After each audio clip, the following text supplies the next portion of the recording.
नमस्कार मित्रांनो, लक्ष्मीच्या पावलांनी या मालिकेच्या येणाऱ्या काही भागांमध्ये आपल्याला जबरदस्त असा ट्विस्ट बघायला मिळणार आहे. मित्रांनो, सध्या मालिकेमध्ये आपल्याला बघायला मिळतंय की आता नैनाच्या पापांचा गडा हा सगळ्यांपुढे फुटलेला असतो, परंतु हा गडा ती आता कलाच्या माथी मारते आणि म्हणत असते की हे सगळं करायला मला कलाने लावलंय.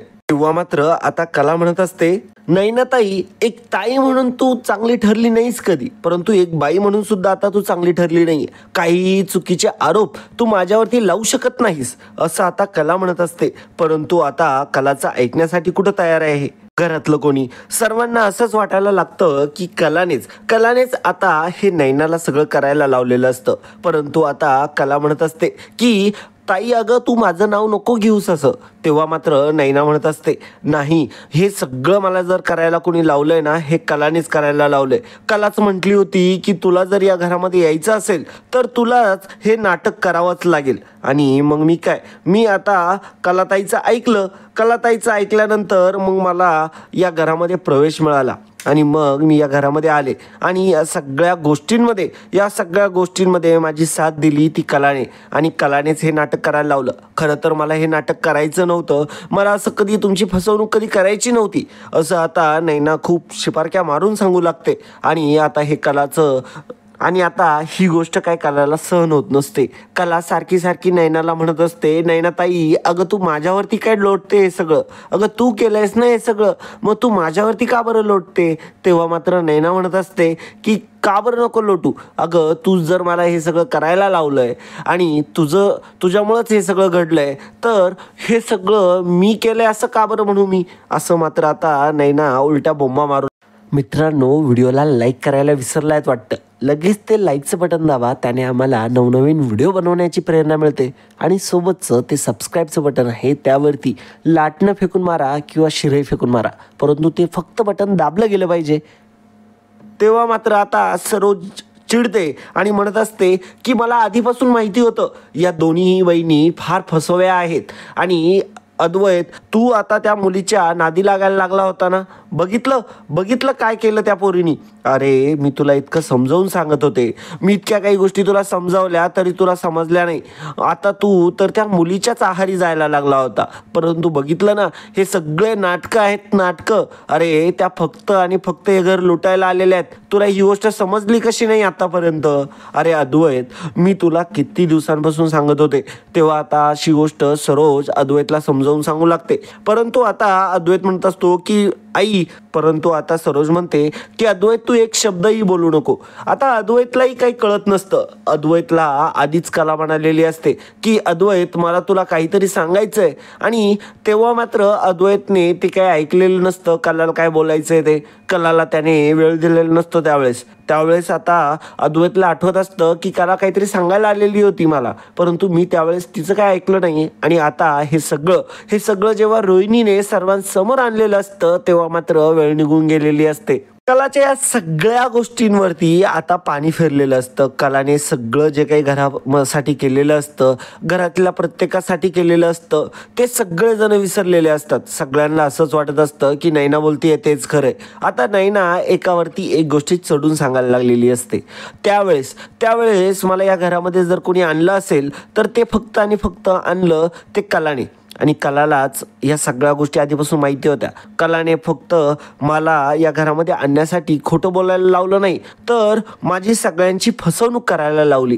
तेव्हा मात्र कला म्हणत असते की नैनाताई, अगं माझ्या डोळ्यासमोर जे काही आलं त्यावेळेस त्या सगळ्या गोष्टी मी सगळ्यांसमोर आणल्या, फक्त बाकी काही नाही. तेव्हा मात्र आता कला म्हणत असते की नैना, तू जे काही बोलतेय ना नैनाताई, ते सगळं चुकीचं आहे.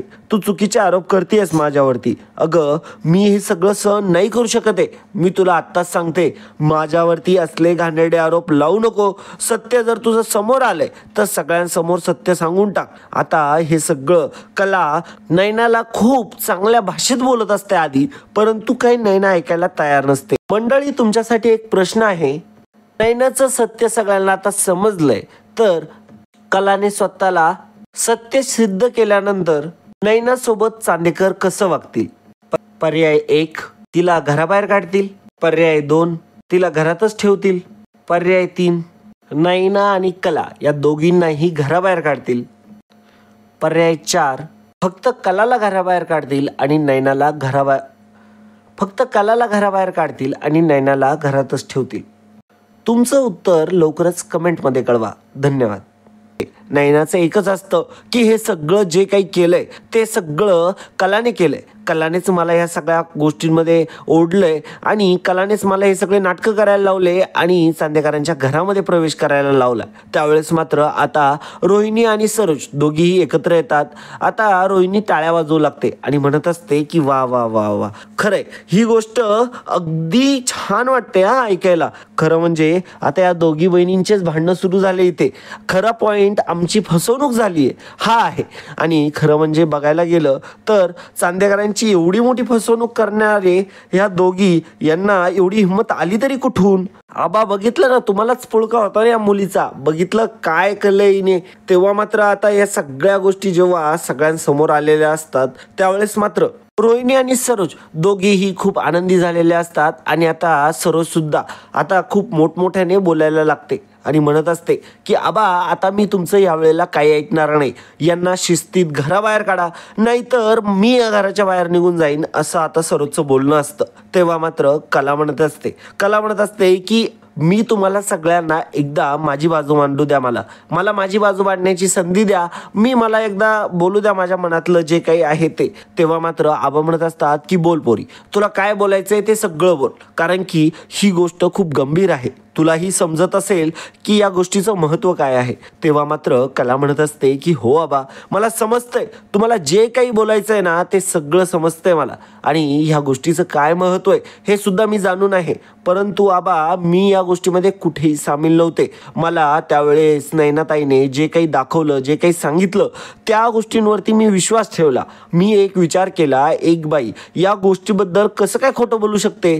मला माहिती होतं नैनाताई या गोष्टींमध्ये माझ्याशी आधी फसवणूक केलेली तिने माझ्याशी. तो प्रेग्नन्सीच्या बाबतीत ती माझी फसवणूक करणार नाही असंच मला नेहमी वाटत गेलं. मला मध्ये मध्ये तिच्यावरती डाऊट आला. मी डॉक्टरकडे देखील गेले. तिचा तो डॉक्टर सौरभ, तिचा तो मित्रच आहे म्हणून मी त्याच्याकडे सुद्धा गेले होते. मी त्याला सुद्धा विचारलं, परंतु तो सुद्धा तिच्याशी सामील आहे हे मला समजलं नाही. त्यावेळेस मला जेव्हा डाऊट आला होता तेव्हा मी सगळ्यांदेखत तिला प्रश्न विचारलेत आतापर्यंत. मागे तिने जेव्हा पेनकिलरच्या गोळ्या बोलवल्या होत्या त्यावेळेस सुद्धा मी बोलले. तेव्हा मात्र मला जर असं काही करायचं असतं तर मी हे मुद्दे उचलले असते का, असं आता कला सांगू लागते. कला आता तिची स्वतःची जी काही बाजू आहे ती सर्वांसमोर मांडत असते. म्हणत असते की मला जे त्यावेळेस दिसलं, ज्या गोष्टी तिने मला सांगितल्या आणि माझ्यासमोर जे रिपोर्ट आले त्यावरूनच मी हे सगळं बोलले. परंतु आता हे मला माहिती नाही आहे नेमकं काय झालंय, कसं झालंय. आता मला हे सत्य आणि मला हे सगळं काही माहिती नव्हतं. तेव्हा मात्र रोहिणी म्हणत असते की तुला खरंच माहिती नव्हतं की नैनाताईचं पोट खोटं आहे. त्यावेळेस मात्र रोहिणीचा असा प्रश्न ऐकताच आता कला म्हणते की हो मला समजलं होतं, परंतु ते आत्ताच काही क्षणांपूर्वी. तेव्हा मात्र आता कला सगळं सत्य सांगत असते. परंतु आता सरोज म्हणत असते की वा वा वा वा, काय नाटकं करतेस ग ही पोर, काही तुला काही लाज बीज काही आहे की नाही. अगं खोटं किती बोलावं याला पण एक लिमिट असते. अगं किती खोटारडेपणा करतेस तू. आतापर्यंत खोटारडेपणाचा कळस केलायस तू आणि आता मात्र हा विश्वास ठेवण्यापलीकडचा खोटारडेपणा केलाय. म्हणजे बघ ना, अगं इतक्या दिवस तुझी बहीण या घरामध्ये होती, या सगळ्या गोष्टींच्या तिने आस्वाद घेतला, सगळ्यांना काम करायला लावली, परंतु तरी सुद्धा तुला अजूनही असंच म्हणायचंय की तुला काही माहिती नव्हतं, तरी सुद्धा हिचीच सेवा करत राहिलो आम्ही. तेव्हा मात्र आता कला म्हणत असते की अहो मॅडम, अहो सरोज मॅडम, अहो मी तुम्हाला तेच सांगते, अहो मलाही माहिती नव्हतं, मी सुद्धा तिची सेवा करत राहिले ना.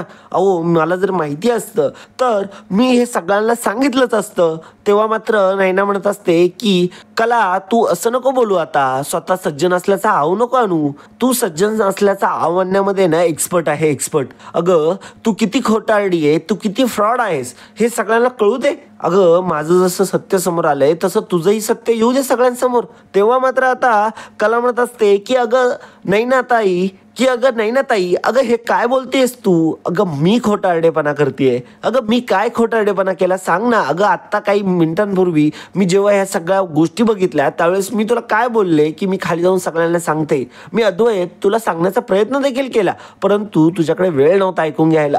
तेव्हा मात्र अद्वैत म्हणत असतो की हो खरे मला सांगायला आली होती. त्यावेळेस मात्र सरोज म्हणते की अद्वैत तू अजिबात तिची बाजू घ्यायची नाहीये. तिचा आता हा खोटारडेपणा समोर आलाय, तो मी आता खपवून घेऊ शकत नाही. या दोघीही फ्रॉड आहेत आणि या दोघीही फ्रॉड बहिणींनीच आपल्या चांदेकरांच्या घराला पोकळी लावली आहे आणि पोखरून खाल्लंय आता या दोघींनी. आता आपल्या घराचं वाटोळं तर केलंच आहे, आता मात्र मी या घरात यांना एक क्षणही ठेवू शकत नाही असं आता सरोज म्हणू लागते. सरोज म्हणत असते की आबा तुम्हाला माझी गोष्ट ऐकायची तर ऐका, नाहीतर नका ऐकू. मी या दोघींनाही या घराच्या बाहेर काढते. मला दुसरा कोणताही मार्ग सुचत नाहीये असं आता सरोज खूप रागानेच बोलत असते. सरोजला आता हे काही सहन होत नसतं. सरोजला आता खूप राग आलेला असतो. सरोजला रोहिणीने ऑलरेडी सांगितलेलं असतं की मी एक बॉम्ब फोडणार आहे. त्यावेळेस मात्र आता सरोजला त्या गोष्टी आठवू लागतात की तिने प्रॉमिस केलेलं असतं रोहिणीला की जेव्हा मी काही बॉम्ब फोडेल तेव्हा मात्र सरोजला असं वागायचंय जे ती कधीच वागली नाहीये. तेव्हा मात्र आता सरोज प्रचंड रागावलेली असते. कलाचं कोणी ऐकून घ्यायला तयार नसतं. कलावरती सगळ्यांना डाऊट आलेला असतो. त्यावेळेस मात्र आता कुठेतरी कलावरती सगळेच डाऊटच्या नजरेने बघत असतात. त्यावेळेस मात्र कलाच्या ही गोष्ट लक्षात येते की माझ्या बाजूने कोणी बोलत नाहीये. सगळे जण आहे ते मात्र आता नयनावरती विश्वास ठेवतात. त्यावेळेस मात्र आता कला म्हणत असते की ठीक आहे, मी केलंय ना हे सगळं, मला मान्य आहे. चला तुम्ही माझ्यावरती हे आरोप करताय, मी आता सिद्ध करून दाखवेल की मी हे केलेलं नाहीये. आता कलाचं हे वाक्य असतं आणि तेव्हा मात्र सरोज म्हणत असते की तू काहीही कर तिकडं, तू आता या घराच्या बाहेर निघ. तेव्हा मात्र कला म्हणते की हो मी या घरामध्ये आता एकही क्षण राहू शकत नाही, परंतु आता मी तुम्हाला सांगते मी हे घर तर सोडून जाणारच आहे. ते कायमचं सोडून जाणार आहे हे घर. मी पुन्हा या घरात कधी पाऊल ठेवणार नाही. परंतु मी खोटी होते हे असं मी कधीही मान्य करू शकणार नाही. मी सत्य असल्याचा तुमच्या समोर सगळ्यांपुढे पुरावा घेऊन येणार आणि मी माझी सत्यता सगळ्यांना सिद्ध करणार आणि त्याशिवाय मी जगूही शकत नाही असं आता कला म्हणत असते. अद्वैत म्हणत असतो की खरे तू जे काही बोलतीये त्या गोष्टीला काय प्रमाण आहे, तुझ्याकडे काय सत्य देण्यासाठी पुरावा उरलाय आता. त्यावेळेस मात्र कला म्हणत असते की अद्वैत तुला एक गोष्ट चांगली माहिती आहे, मी खोटी गोष्ट कधीही पचवू शकत नाही किंवा ती लपून ठेवू शकत नाही. तूही मला इतक्या दिवसांमध्ये आता ओळखायला लागलाय त्या गोष्टी बाबतीत. तेव्हा मात्र मी माझी सत्यता प्रूव्ह केल्याशिवाय गप्प बसणार नाही, परंतु या घरामध्ये मी कधीही पाऊल ठेवणार नाही असं म्हणताच आता मात्र आबा म्हणत असतात की कला अगं असा टोकाचा निर्णय घेऊ नको. कला मला एक गोष्ट सांग, तुला जर या गोष्टीमध्ये प्रूव्ह करायचंय तर तू कर ना, स्वतःला सिद्ध कर, काही अडचण नाहीये, परंतु घर सोडून जाण्याचा निर्णय नको घेऊस. त्यावेळेस मात्र सरोज म्हणत असते आवा तुम्हाला लय पुळका येतो या पोरीचा. अहो तिचे बघा ना काय तोरे आहे, म्हणते की मी स्वतःला सत्य सिद्ध करेल, म्हणजे हिला अजूनही खोटं बोलायचंय आणि खोटं बोलून सत्य सिद्ध करायचंय. तेव्हा मात्र कला म्हणत असते की नाही सरोज मॅडम तुम्ही माझ्याबद्दल एकदम चुकीचा ग्रह करून घेतलाय. तुम्हाला नेहमी असं वाटत असतं की मी खोटारडी आहे, परंतु मी काही खोटेपणा केलेला नाही. नयनाताईचा खोटेपणा मी पकडला होता आधी आणि त्याच्यानंतर जेव्हा आता या सगळ्यांसमोर आला त्यावेळेस मात्र ती माझ्यावरती उलटली आहे, परंतु मला त्यांनी काही फरक पडत नाही. मी माझं सत्य सगळ्यांसमोर घेऊन येईन आणि नाही आणलं तर मात्र माझं नाव कला मी लावणार नाही आणि मी पुन्हा या घरामध्ये कधी पाय ठेवणार देखील नाही असं आता कला म्हणू लागते. कलाने आता रूममध्ये जाऊन लगेच तिची बॅग भरलेली असते. तेव्हा तिच्या पाठीमागे लगेचच अद्वैत गेलेला असतो. अद्वैत म्हणत असतो की खरे मला तू खरंच सांग, तुला माहिती होतं का. तेव्हा मात्र आता कला म्हणत असते की नाही अरे अद्वैत, अरे मला नाही अरे चांदेकर, मला खरंच माहीत नव्हतं, मला काही आयडिया नव्हती. अरे मी आतापर्यंत भरपूर वेळा डाऊट देखील घेतला, म्हणूनच मी त्या हॉस्पिटलमध्ये देखील गेले होते. मी तिथे देखील चौकशी करायला गेले होते की नयना खरंच प्रेग्नेंट आहे की नाही. मला तरी देखील त्या सौरभने सगळं असं सांगितलं की जसं काय कलाचं बाळ ठीक आहे, चांगलं आहे आणि तो माझ्याशी असंच बोलत होता. तेव्हा मात्र अद्वैत म्हणत असतो की खरे मग आपण त्या सौरभलाच घेऊन येऊया ना, तोच काय आहे सत्य ते सिद्ध करेल सगळ्यांसमोर. आता तसंही भांडं फुटलंय तर मात्र आता या सगळ्या गोष्टी बाहेर येतील असं आता त्याला वाटू लागतं. तेव्हा मात्र अद्वैत म्हणत असतो कलाला की आपण जाऊया. त्यावेळेस मात्र कला म्हणते की नाही अद्वैत, ही माझी लढाई आहे. माझ्यावरती खोट्या गोष्टींचा मारा झालाय, याच्यामध्ये मला तुझी काहीही मदत नकोय. आता तू मला मदत करशील आणि घरच्यांना वेगळंच काहीतरी वाटेल त्यापेक्षा मला माझं एकट्या माझ्या हालतवरती सोडून दे. त्यावेळेस मात्र अद्वैत म्हणत असतो की खरे, मला खात्री आहे की तू स्वतःला सत्य सिद्ध करशील. माझा विश्वास आहे तू नक्कीच तुला प्रूव्ह करशील. मी समजू शकतो तुझ्या भावना, कारण की आता कला इतकी रडत असते, इतकी जास्त खचून गेलेली असते की मात्र आता त्याला काही लिमिट नसते. आता मात्र खरी गोष्ट तर नैनाने केलेली असते, परंतु भोगायला मात्र आता कलाला लागलेलं असतं. कला आता लगेचच बॅग पॅक करते, खाली येते, सगळ्यांना म्हणत असते की हे बघा, मी आता पुन्हा या घरामध्ये येणार तर नाही आहे, परंतु मी माझी जी काही प्युरिटी आहे, जे काही सत्य आहे ते सगळ्यांसमोर घेऊन येईल आणि त्याशिवाय मी शांत बसणार नाही, हे माझं तुम्हाला प्रॉमिस आहे. आणि असं म्हणतच आता मात्र कला तिथून बाहेर पडलेली असते. आता बिचारी कला घराच्या बाहेर पडलेली असते, स्वतःचा काही दोष नसताना सुद्धा आता मात्र कलाला घर सोडावं लागलेलं असतं. आणि कलाने निर्णय घेतलेला असतो की कधी या घरामध्ये पुन्हा मी पाऊल ठेवणार नाही, कारण की माझ्या घरामध्ये माझ्यावरती जर विश्वासच ठेवला जात नाहीये तर अशा घरामध्ये राहण्यात तरी काय अर्थ आहे, असं आता कलाने त्यावेळेस बोललेलं असतं. कला म्हणत असते की माझ्या या घरामध्ये मला कोणी माझं मानतच नाही, मला सगळ्यांनी परक करून टाकलं, मला सगळ्यांनी विभागून टाकलं, माझं कोणीही विचार केला नाही. खरं म्हणजे नैनाताईचं सत्य बाहेर आलं आणि सगळ्यांनी बोट मात्र माझ्यावरती उचललं. म्हणजे बघा ना, किती जास्त उलटा कारभार आहे हा. आणि मला त्यामुळेच या घरामध्ये राहायचं नाही असं आता कलाने निर्णय घेतलेला असतो. कलाने आता घर सोडलेलं असतं. नैनाच्या मात्र इकडं फुशारक्या चालू असतात. नैना म्हणत असते की कला कला तुझ्यामुळं माझं आयुष्य बर्बाद झालं ग, आणि असं रडायला लागलेली असते. आणि आता तिचं हे ढोंगी रडणं आता मात्र सरोज काही खपवून घेत नाही. सरोज म्हणते की काय गे, नाटकं नको करूस, तू पण काय कमी नाही आहे. तेव्हा मात्र आता सरोज सुद्धा तिला बोलत असते. तेव्हा मात्र रोहिणी येते आणि म्हणते की काय ग, तुला काय वाटलं, खोटं बोलशील, खोटं लपवशील आणि आम्हाला फसवशील. माझ्या राहुलचं जीवन बर्बाद केलंय तू पण चालती हो इथून. आणि असं म्हणत आता नैनाला सुद्धा घराबाहेर काढून दिलेलं असतं, संगीताला सुद्धा घराबाहेर हाकललेलं असतं. अगदी भिकाऱ्याप्रमाणे आता दोघींनाही हाकलण्यात आलेलं असतं. तेव्हा मात्र आता नैना मात्र तिथून चालती झालेली असते, परंतु संगीता सगळ्यांना हात जोडत असते, माफी मागत असते. परंतु नैनाचं तसं नसतं. नैना खूपच जास्त तोऱ्या मोऱ्यातच तिथून बाहेर निघालेली असते. तिला मात्र आता वाटत असतं की आपला काय आता गेला, आपला चांगला चान्स होता या घरामध्ये सगळं करण्याचा, परंतु आता हे सगळं बाहेर आलं आणि सगळा खेळ झाला. आता तिच्या डोक्यामध्ये उलट्याच गोष्टी सुरू असतात. नैनाचं जाता जाता फक्त एकच म्हणणं असतं की माझी काही चूक नाहीये, हे सगळं केलंय ते कलाने केलंय. तेव्हा मात्र आता नैना तिथून बाहेर पडलेली असते आणि संगीताही बाहेर पडलेली असते. दिनकर राव सुद्धा बाहेर आलेले असतात, काजू देखील बाहेर आलेली असते. काजूचं जाता जाता सोहमवरती लक्ष जातं. सोहम सुद्धा आता खूप घाण पद्धतीने काजलकडे बघत असतो. सोहमलाही कुठेतरी आता असं वाटत असतं की ह्या बहिणी खरंच खूप जास्त शातीर आहे. आणि तो मनातल्या मनात म्हणत असतो की बरं झालं मी यांच्यावरती विश्वास ठेवला नाही आणि मी चुकीच्या व्यक्तीच्या प्रेमात पडलो. आणि स्वतःलाच तो आता दोष देऊ लागतो आणि म्हणत असतो की खरं म्हणजे याच्यामध्ये एवढी मोठी फसवणूक करणं कसं शक्य आहे, आणि एवढी मोठी फसवणूक जर हे करू शकतात तर हे काहीही करू शकतात असं आता सोहमला वाटत असतं. सोहम आता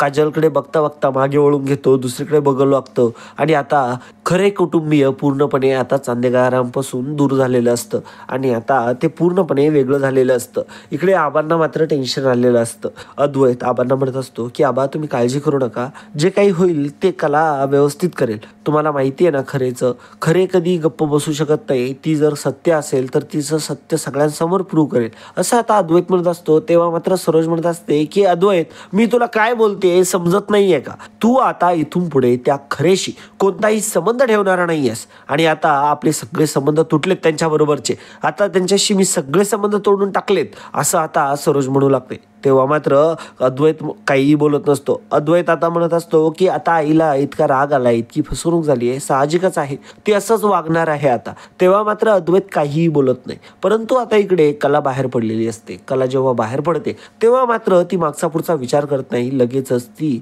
सौरभच्या केबिनमध्ये जाते. लगेचच ती हॉस्पिटलमध्ये आलेली असते. हॉस्पिटलमध्ये येऊन सौरभची केबिन कुठे आहे हे बघते आणि लगेचच सौरभच्या केबिनमध्ये घुसते आणि सौरभला आता ती उलटे पालटे प्रश्न विचारू लागते. तेव्हा मात्र सौरभ पुन्हा एकदा उलटे पालटे प्रश्नांचे उत्तर देत असतो. त्याला वाटत असतं की हिला काही परत समजलंय की काय, ही अशी का बरं रागात आली. तेव्हा मात्र आता सौरभला काही कळत नसतं. तेव्हा मात्र आता कला पहिल्यांदा त्याला नॉर्मलच प्रश्न विचारत असते, जसं काय काही झालेलंच नाही. परंतु आता मात्र कला खूप जास्त चिडते आणि म्हणते की हे सगळं, या सगळ्यामध्ये तुझं असं म्हटल्यावरती मात्र आता सौरभला कळालेलं असतं की नैनाचं भांडं फुटलंय. आता मात्र मी माझा बचाव केला पाहिजे असा आता तो विचार करू लागतो. आणि आता कला म्हणू लागते की सौरभ, मी आता तुझ्यावरती पोलिसांमध्ये तक्रार दाखल करणार आहे. खोटे रिपोर्ट तयार करणं, खोट्या गोष्टी करणं, याच्यामध्ये आता मी तुझं मेडिकलचं लायसन्स सुद्धा जप्त करून घेईल. आता तू बघतच राहा. असं म्हटल्यावरती मात्र सौरभ म्हणतो की थांबा थांबा, मी सगळं सत्य सांगतो. मग सौरभ आता सगळं सत्य कलाला सांगू लागतो. कलाला सांगत असतो की कसं झालं, काय झालं, नैना कशी आली, नैनाने काय काय वादे केले तिला. आता तो म्हणत असतो की नैनाच माझ्याकडे आली होती. नैनाचे रिपोर्ट तिला खोटे करून हवे होते. नैनाचा तो रिपोर्ट सुद्धा मीच बनवून दिला होता आणि हे सगळं जे केलं मी हे फक्त तिच्या सांगण्यावरून केलं. तिने मला प्रॉमिस केलं होतं की काही दिवसांमध्ये ते घर सोडेल मी आणि मग मात्र मी तुझ्याशी लग्न करेल, अशी माझी लग्नाची खोटी आश्वासनं मला नैनाने दिली होती. त्याच्यानंतर जे काही घडलं ते सगळं आता सौरभ सांगू लागतो. सौरभ सांगू लागतो की एका वेळेनंतर मी डिप्रेशनमध्ये निघून गेलो. माझी इतकी वाईट अवस्था झाली फक्त नैनामुळे. नैनाने मला पदोपदी फसवलं, माझा वापर करून घेतला. मग मला मात्र राहवलं नाही. मग मी स्वतः कठोर झालो. मग मला सुद्धा असं गरिबासारखं तिच्याकडे भीक मागणं मला आवडत नव्हतं. मग मी स्वतः तिला ब्लॅकमेल करू लागलो. तिचं सत्य सगळ्यांसमोर घेऊन येईल असं सांगून तिच्याकडून मी पैसे उकळले आणि ते पैसे मी माझ्या फायद्यासाठी वापरले. मग जसा तिने माझा वापर करून घेतला तसा मग मी तिचा वापर करून घेतला. कला म्हणत असते की ती तुला पैसेच देऊ शकत नाही कारण की तिच्याकडे पैसेच नाहीये या गोष्टीसाठी. तेव्हा मात्र सौरभ म्हणत असतो की असं कोण म्हटलं तिच्याकडे पैसे नाहीये. अगं कला, तुला माहिती नाहीये तिने काय केलंय. अगं तिने मला सोने आणून दिले, सोन्याचे कानातले, हे सगळं आणून दिलं तिने मला आणि ह्या सगळ्या गोष्टी ती घरातूनच चोरत होती. हे सगळं तुलाही माहिती नाहीये आणि घरातल्यांना सुद्धा माहिती नाही. तेव्हा मात्र आता कलाकडे 2 पुरावे तयार झालेले असतात. नैनाच्या चोऱ्या, ह्या सगळ्या गोष्टी आता कलाने शोधून काढलेल्या असतात. आता मात्र कलाकडे खूप जास्त पुरावे गोळा झालेले असतात. सोबतच आता नैना विरुद्ध साक्ष द्यायची असं सौरभला तिने सांगितलेलं असतं. आणि मग जे काही सत्य झालंय ते सगळं तू घरामध्ये सगळ्यांना सांगशील असं मात्र आता सौरभला ती बोललेली असते. नाहीतर मात्र मी तुझं सगळं जे भांड आहे ते सगळं मीडिया समोर घेऊन येईल आणि मग तुझं मेडिकल लायसन्स तर जप्त होईलच, परंतु मग तुझी जीवनामध्ये जगण्याची सुद्धा आणि नंतरून मात्र मग तुझं हॉस्पिटल सुद्धा चालणार नाही आणि मग तुला डॉक्टर म्हणून सुद्धा कोणी ओळखणार नाही, एवढं लक्षात ठेव. असं आता या धमक्या दिल्यानंतर मात्र सौरभ स्वतःचा बचाव करण्यासाठी आता म्हणतो की ठीक आहे, मी सगळं सत्य सांगायला तयार आहे. मग कला लगेचच सौरभला घेते आणि म्हणते की चल, लगेच चल तू आता चांदेकरांकडे. आणि मग चांदेकरांकडे घेऊन आता कला सौरभला घेऊन आलेली असते तिथे. आता मात्र तेव्हा कला सौरभला तिथे घेऊन आलेली असते. त्याआधी मात्र सौरभने मेसेज करून नैनाला सांगितलेलं असतं की आता तुझा खेळ संपला, आता मी चांदेकरांना सगळं सत्य सांगतोय आणि आता मला तुझा माझा काही संबंध नाही, तुझं सगळं सत्य मी आता चांदेकरांना सांगणार असं म्हटल्यानंतर मात्र नाही आता लगेचच त्या दोघांचा पाठलाग करून आता चांदेकरांच्या घरापाशी आलेली असते. त्यावेळेस मात्र आता कला जेव्हा दाराशी उभी असते तेव्हा मात्र आता सरोज पहिल्यांदा दरवाजा उघडते आणि सरोजला बघून मात्र कला म्हणत असते की सरोज मॅडम, मला माझं सत्यता प्रूव्ह करायची आहे. हे डॉक्टर आहे, मला तुमच्याशी काहीतरी बोलायचंय. तेव्हा मात्र सरोज म्हणत असते की तू मात्र आता घरामध्ये येऊ नकोस. तुझा या घराशी काही संबंध राहिलेला नाही. तेव्हा मात्र कला म्हणत असते की हो, माझा या घराशी काही संबंध मी ठेवणार नाहीये, परंतु मला फक्त सत्यता सगळ्यांसमोर घेऊन यायची आहे, असं आता कला म्हणू लागते. तेव्हा मात्र आता अद्वैत देखील तिथे आलेला असतो. आबा देखील असतात तिथे. आबा म्हणतात की येऊ दे पोरीला आतमध्ये घरात, आणि तसंही तिचं घर आहे हे असं आता आबा म्हणालेले असतात. याचा मात्र सरोजला खूप राग आलेला असतो. रोहिणी सुद्धा तिथं खाली आलेली असते. आता मात्र सौरभ तिथं आलेला असतो. सौरभ जेव्हा तिथं आलेला असतो त्यावेळेस मात्र आता सौरभला ती विचारत असते की सांग, जे काही सत्य तू मला सांगितलंय ते सगळं सत्य इथे सांग, नाहीतर. तेव्हा मात्र आता लगेचच सौरभ पोपटासारखा बोलायला लागतो. पोपटासारखं सगळं जे काही घडलंय आतापर्यंत ते सांगू लागतो. आणि मग आता तो नैनाचं सगळं जे काही भांडं आहे ते आता सगळ्यांसमोर पुन्हा एकदा फोडतो. नैनाने कशा प्रकारे त्याला लग्नाचं प्रॉमिस केलं होतं, त्याच्याकडून हे सगळे रिपोर्ट बनवून घेतले होते. त्यावेळेसच कलाला डाऊट येऊ नये म्हणून सगळ्या गोष्टी तिने प्रॉपर करून घेतल्या होत्या. आतापर्यंत जेव्हा जेव्हा ती डॉक्टरकडे जायची, त्या ज्या काही गोळ्या खायची त्या काही कधी तिने खाल्ल्याच नाही, हे सुद्धा आता सौरभने सांगितलेलं असतं. सौरभने सांगितलेलं असतं की मीच्या खोट्या प्लॅनमध्ये सहभागी याच्यामुळे झालो, कारण की ती मला असं सांगत होती की मला फसवलं गेलंय, माझा वापर करून घेण्यात येतोय, आणि म्हणून मी तिला मदत म्हणून या सगळ्या गोष्टी करायला गेलो. खरं तर तिच्याशी माझं लग्न ठरलं होतं, परंतु तिने मला लग्नाला त्यावेळेस नकार दिला आणि ती राहुलसोबत पळाली, आणि त्या गोष्टी तशा झाल्या. त्यावेळेस मात्र तिचं जेव्हा लग्न लागणार होतं, जेव्हा मी तिला बघायला आलो होतो, त्यावेळेस मात्र तिचं लग्न अद्वैत सोबत ठरलं होतं, आणि मग त्याच्यानंतर माझं तिच्यावरती प्रेम झालं होतं. परंतु मी तेव्हा शांत बसलो होतो. परंतु नैना स्वतःच आली, म्हटली मला असे रिपोर्ट्स दे जेणेकरून मला त्या घरातून सुटका करता येईल माझी. तेव्हा मात्र मला तिच्यावरती विश्वास आला, तिच्यावरती दया आली.